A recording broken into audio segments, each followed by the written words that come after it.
നമസ്കാരം, ഞാൻ ദീപ്തി. കൗമുദി ഹെഡ്ലൈൻസിലേക്ക് സ്വാഗതം. Powered by ARMC. പിന്തുണയുടെ പിന്നാമ്പുറം. സുധീരന് വൈകിയുള്ള പിന്തുണയുമായി PJ കുര്യൻ. മദ്യനയത്തിൽ പാർട്ടിക്ക് സുധീരന്റെ നിലപാടെന്ന് വിശദീകരണം. മുഖ്യമന്ത്രിക്ക് പാർട്ടി നൽകിയത് നയം പ്രായോഗികമായി നടപ്പാക്കാനുള്ള ഇളവുകൾ മാത്രം. KPCC സർക്കാർ ഏകോപന സമിതി യോഗത്തിൽ സുധീരന് വേണ്ടി വാദിക്കാതിരുന്ന കുര്യന് വീണ്ടും വിചാരം. തനിക്ക് പിന്തുണ ഉറപ്പിക്കാൻ PJ കുര്യൻ ഉൾപ്പെടെ സമിതിയിലേക്ക് സുധീരൻ നാമനിർദ്ദേശം ചെയ്തത് 4 പേരെ, പിന്തുണച്ചത് കൊടിക്കുന്നിൽ മാത്രം.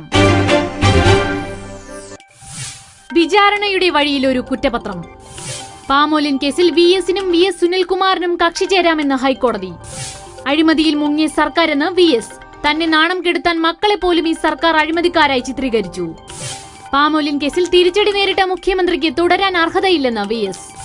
സർക്കാരിനെതിരായ കുറ്റപത്രമാണ് കോടതി വിധിയെന്ന് പന്ന്യൻ രവീന്ദ്രൻ. പാമോലിനിൽ തിരിച്ചടി, കേസ് തുടരാൻ കോടതി. പാമോലിൻ കേസ് അവസാനിപ്പിക്കണമെന്ന സർക്കാർ ഹർജി തള്ളി. വിചാരണ തുടരാമെന്നും ഹൈക്കോടതി. കേസ് പിൻവലിച്ചതിലെ പൊതുതാൽപര്യം എന്തെന്ന് ബോധ്യപ്പെടുത്താൻ സർക്കാരിന് കഴിഞ്ഞില്ല. സർക്കാർ ശ്രമിച്ചത് പ്രതികളെ സംരക്ഷിക്കാൻ. തീരുമാനം നിയമവാഴ്ചയെ അട്ടിമറിക്കുന്നതിന് തുല്യമെന്നും കോടതി. ഹൈക്കോടതി ശരിവെച്ചത് പാമോലിൻ കേസ് അവസാനിപ്പിക്കാൻ കഴിയില്ലെന്ന് വിജിലൻസ് കോടതി വിധി. ഭീതിയുടെ നിഴലിൽ വീണ്ടും വെടിമുഴക്കം. ഭീകരാക്രമണത്തിന് നടുക്കമായെത്ത പാരീസിൽ ഇന്ന് വീണ്ടും വെടിവെപ്പ്. കൊല്ലപ്പെട്ടത് പോലീസ് ഉദ്യോഗസ്ഥ.